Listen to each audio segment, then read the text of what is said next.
The air conditioner hummed white noise. Another night with Rob passed on the couch, another rerun flickering on the TV. It wasn't even a fight anymore, just this empty space between us that got wider every day. He was always, yeah, okay, or, I guess that's fine, while I booked his dentist appointments and dragged him to his own company parties. My phone buzzed. It was him, the other one. Just his name on the screen made my heart jump. Forget Rob. Flat on the couch like a beached whale. This was alive. I miss you, he texted. Simple enough. Maybe Rob noticed me smile, or maybe his dullness was just finally getting to me. I snapped. You need to go out more. He blinked, actually blinked like he'd been asleep under that old blanket. I'm fine right here. No, you're not. You don't do anything. Anger bubbled up in me. That kind of anger that's not just about tonight, that's about years of this. We need to make more friends, try new restaurants. Sounds exhausting, he mumbled, eyes already drifting back to the TV. That was it. I was done. I grabbed my keys and slipped out, already texting back. Meet me at the usual place in an hour. Adrenaline coursed through me. The drive, the furtive glances, meeting him in that dingy bar. I wasn't Rob's bored wife anymore. I was someone else, someone on fire. He was waiting, leaning against the wall like out of some cheap movie. God, it was all so thrilling. It felt like rebellion, like sticking it to Rob and his stupid couch. Each stolen touch with this guy, each whispered promise, it was more alive than whole months with Rob.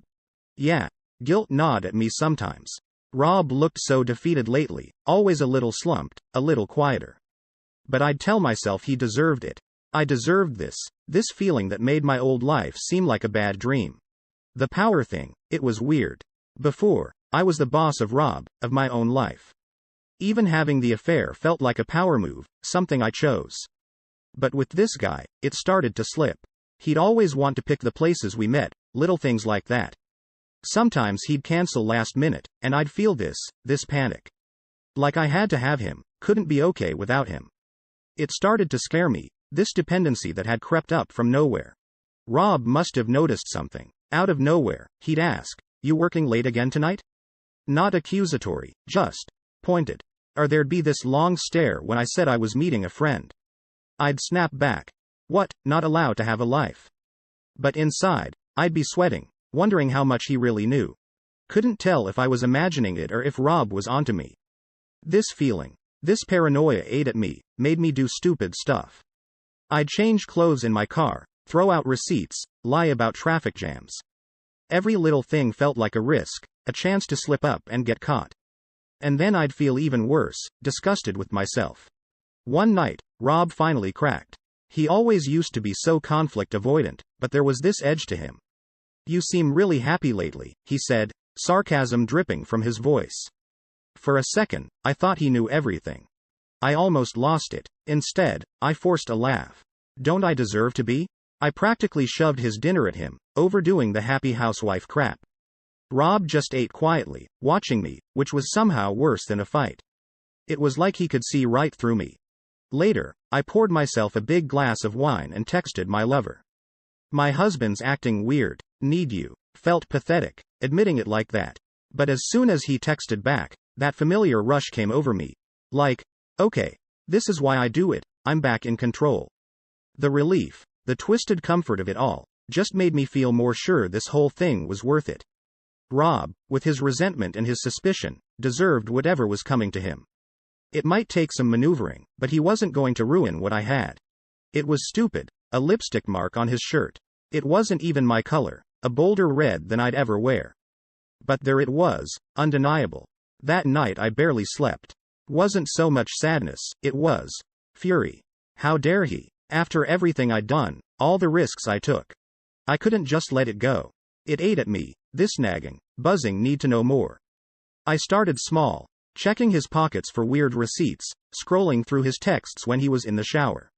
Nothing solid, just a feeling that something was way off. Like a shift in the air between us, not as exciting, just off. The day I cracked his phone password, that was it. Messages poured out, ones he definitely didn't want me to see. Late night texts with a name I didn't recognize. "Babe. This. Miss you. That." Disgusting. But even worse was the way it made me feel. Not just betrayed, but stupid. I'd fallen for his whole act, the rebellious thing, the excitement. What a joke. All he wanted was whatever he could get from whoever would play along. The truly sick part? I couldn't even bring myself to confront him at first. It was this weird strategy playing in my head. I had to know more, had to find out who this girl was. My whole life felt like a crappy detective movie, stalking his social media, driving by places he'd mentioned, this insane need to catch them in the act. Maybe then I'd have the ammo to blow his world apart. Then came the big reveal. I was scrolling through his tagged photos, just a hunch, and there she was. Sarah from my freaking yoga class. Sarah, with her perfect poses and her stupid essential oils. The whole time, they'd both been playing me. Right under my nose. It was the ultimate humiliation, worse than him cheating with some random. That night, I finally lost it. Rob came home to find me tearing through our closet, ripping up his clothes, screaming until my throat burned. The look on his face was more shocked than angry, the first time he'd shown any real emotion in weeks. The next day, I didn't even try to hide it. I drove straight to his work. Walked right past the receptionist, didn't care if the whole office saw me. Found him alone in some cramped little conference room, and that was when I lost it completely. You lying, cheating son of a... I was screaming. I didn't even plan the words, they just poured out. About Sarah, about everything, all the lies. His face went white, but all he could manage was, listen, I can explain. Explain? I laughed in his face. All the power, all the control I thought I had in that relationship, gone in an instant. I wasn't calling the shots anymore. In that moment, I finally realized what a fool I'd been chasing him. He wasn't some exciting rebel, he was just a creep. Walking out, that's when it hit. This wasn't just about revenge anymore. It was about making him pay for the humiliation, for making me feel so small. I was in too deep to just let it go. A plan was already forming in my head, something bigger than a screaming match. The first few days after that were a blur. The rage kept me going, but there was this awful emptiness too. Couldn't look at Rob without remembering everything. I even tried making excuses for why my lover cheated. Maybe I wasn't enough, maybe I'd gotten boring. But that would only last a minute before the anger kicked back in. No, he made his choice, and now he'd face the consequences. That Sarah from yoga. Something about her started bugging me. I looked her up online. Perfect life, perfect family, perfect blonde hair. Made me want to puke. It turned into this sick obsession. This need to know who she really was behind the wholesome image. I followed her social media, watched her drop her kids at school. The more I saw, the more I compared myself to her. What was so special about her? Did she even know the kind of guy she was with? One pathetic night, I even drove to her house. Didn't do anything. Just sat outside, imagining her perfect life, imagining it all falling apart just like mine. I felt crazy, desperate, but there was a twisted satisfaction in knowing that soon, she wouldn't be some happy yoga mom anymore. She'd be in my shoes. Rob. He was easy to play. I came home the day after the office blow up, tears streaming down my face. Made up some story about my lover being controlling, abusive even. I painted myself as the helpless victim, and Rob bought it hook, line, and sinker. He actually hugged me, said stuff like, "It's okay, I'm here for you," and, "Nobody deserves that." Part of me wanted to laugh. Did he really think I'd change overnight? But most of me just felt a cold satisfaction. This was all part of the plan. For weeks I played the perfect wife. Cooked dinner without being asked. Pretended to be interested in his boring work stuff. Even threw myself at him in bed a few times. That was a lot harder to stomach than I expected. It was all an act, a means to an end. The whole time, I was simmering with rage underneath. Every sweet smile, every "I love you," made me want to scream. But I'd tell myself, vengeance needs patience. Behind the scenes, things were moving forward. Turns out my ex-lover had a nasty gambling problem, all those late work meetings. Yeah, right. I dug deep, gathering every little piece of evidence I could find. Credit card statements, shady texts about owing money, even an IOU tucked into his glove compartment. His perfect world was built on lies, and I was gonna be the one to topple it. There was even a part of me that started toying with Sarah. I'd accidentally bump into her at the grocery store, give her this sad, pitying look that always made her super uncomfortable. One night, I even created a fake email account and sent her an anonymous message. Just a hint that her perfect boyfriend wasn't so perfect after all. Maybe it was petty, but there was something thrilling about shattering her smug happiness. Each sneaky move, each little lie I told Rob, it fueled me. I felt powerful again, not like I did with my loser ex, but a different kind of power. This time, I was the one in control, pulling all the strings. And the best part? Nobody, not Rob, not my ex, not even perfect Sarah, saw it coming. They were all just pawns in my game, and soon, they'd all pay for what they'd done. My plan went off without a hitch. Turns out, spreading rumors wasn't that hard when people were already suspicious. A whispered comment to an old friend of my ex-lover about his late nights, a casual, "So sorry to hear about those money troubles," to one of his golfing buddies. Little things like that. People love gossip, and pretty soon, everyone was talking. Where things got really fun was the fake stuff. I found a stash of burner phones in the back of his closet, cheap ones from the drugstore, untraceable. An anonymous tip-off to his boss about some questionable financial stuff, nothing too specific, just enough to raise doubts. The icing on the cake was slipping a few of Sarah's earrings under his car seat. Messy, and oh so satisfying. All the while, I was the picture of the perfect wife to Rob. Supportive, sympathetic, always ready with a cup of coffee when he got home looking all stressed. He started going easy on me, figured my whole cheating thing was a cry for help, or some nonsense like that. I even faked a few therapy appointments, complaining about being traumatized by my ex. Rob ate it all up. It was twisted, almost funny. The more I manipulated everyone, the more powerful I felt. Yet, underneath it all, this rage still simmered. All I could think about was the final takedown, the moment my ex-lover would lose everything. One night, it came to a head. Rob had a work dinner, leaving me alone. The second he closed the door, I was on the phone, calling Sarah. "Hey, it's me," I said, my voice barely above a whisper. "I think you need to talk to your boyfriend. He might be in some trouble."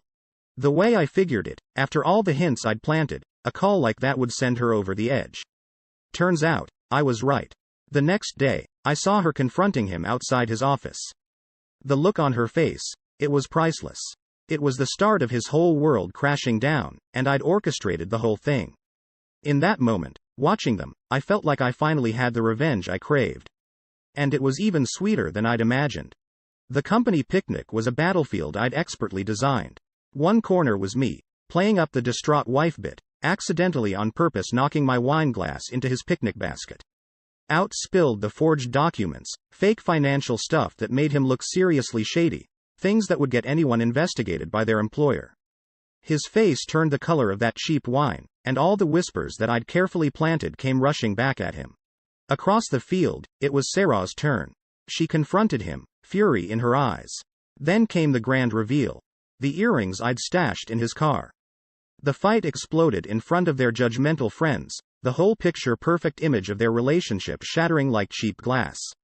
She stalked off, tears streaming, while he stood there sputtering excuses that fell on deaf ears. It was poetic justice, the way it all played out. And his downfall? Oh, it was a cascading spectacle. The friends I'd dropped gambling hints to turned their backs, disgust clear on their faces. His boss pulled him into one of those stern, closed-door meetings that never end well. Each person walking away from him felt like another victory tally mark for me. But victory didn't taste the way I imagined. It wasn't this glorious rush of satisfaction.